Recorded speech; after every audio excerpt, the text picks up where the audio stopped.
చిన్న వయసులో నేర్చుకునేది ఇంక మర్చిపోమరా. ఇప్పుడు టేబుల్స్ నేర్చుకుంటాం మీ వయసులో, ఇప్పుడు మర్చిపోతామా? అలాగే ఇందాక నేను చెప్పింది ఏంది, నేను చిన్నప్పుడు ఈత నేర్చుకున్నాను. మాకు ఒక 2 నెలలు ఇది వచ్చింది, అందరం బాయ్కాట్ చేసి సమైక్యాంధ్ర టైంలో మన పెనా నదిలో పోయి 2 నెలలు ఈత కొట్టాను. అంటే చిన్నప్పుడు నేర్చుకోబట్టి ఈత కొట్టగలిగాను, లేదా కొట్టగలనా? కాబట్టి చిన్న వయసులో మంచి అలవాట్లు నేర్చుకోండి.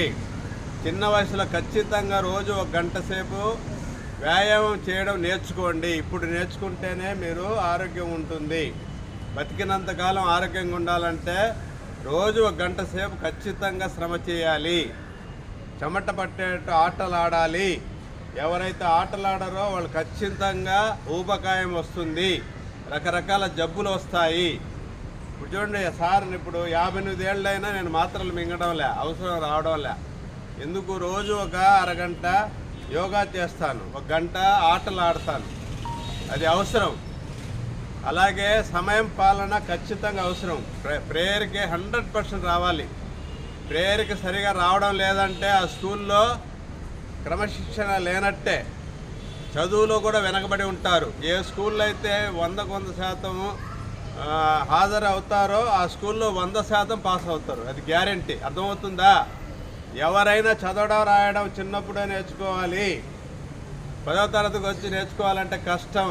కాబట్టి ప్రాథమిక పిల్లలందరూ మీరు చిన్న తరగతిలో చదవడం రాయడం తప్పులు లేకుండా బాగా ప్రాక్టీస్ చేయండి. మిగతా విషయాల తర్వాత. అన్నిటికంటే ముఖ్యం ఏంటంటే ప్రైవేట్ స్కూల్ పిల్లలు తప్పులు లేకుండా చదవడం రాయడం బాగా ప్రాక్టీస్ చేయాలి. ఎవరైతే 10th వచ్చి తప్పులు లేకుండా రాయగలరో వాళ్ళు గ్యారెంటీగా ఫస్ట్ క్లాస్ పాస్ అవుతారు, నాది గ్యారెంటీ. ఏ రోజైనా 10th వాళ్ళు చదవడం రాయడంలో వెనకబడి ఉంటే దయచేసి మొట్టమొదట అది ప్రాక్టీస్ చేయండి. 1 నెల 2 నెలలు ప్రాక్టీస్ చేయండి. అది వచ్చేసిందంటే మీరు గ్యారెంటీగా ఫస్ట్ క్లాస్తో పాస్ అవుతారు.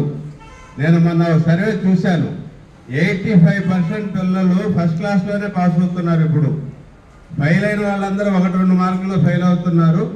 పాస్ అయిన వాళ్ళందరూ ఎక్కువగా 85% ఫస్ట్ క్లాస్. అంటే పాస్ అయ్యారంటే ఫస్ట్ క్లాస్లో పాస్ అవుతారు. కాబట్టి తప్పు లేకుండా చదవడం రాయడం వచ్చిందంటే గ్యారెంటీ ఫస్ట్ క్లాస్లో పాస్ అవుతారు. మొహమాటం ఏం లేదు, బడి ఎగ్గొట్టకుండా రోజు బడికి వచ్చి రెగ్యులర్గా స్కూల్కి వచ్చి ఎవరైతే చదవడం రాయడం ప్రాక్టీస్ చేస్తారో 1-2 నెలల పాటు ఖచ్చితంగా 10th క్లాస్లో ఈ సంవత్సరం 100% రిజల్ట్ రావాలని కోరుకుంటున్నాను. ప్రైమరీ స్కూల్ నా రిక్వెస్ట్ ఏంటంటే మీరు ఖచ్చితంగా చదవడం రాయడం ప్రాక్టీస్ చేయండి. అదే తప్పులుంటే టీచర్లను అడిగి 1-2 సార్లు బాగా సాధన చేయండి. ఇదే నా సందేశం. నేనేం చెప్పాను రా, 2 విషయాలు. ఒకటి ఏంటంటే మన ఆరోగ్యం కోసం రోజు 1 గంట సేపు ఏం చేయాలి? ఆటలు ఆడాలి, లేకపోతే ఎక్సర్సైజ్ చేయాలి. రెండవది ఏంటి? తప్పులు లేకుండా చదవడం రాయడం అందరికీ రావాలి.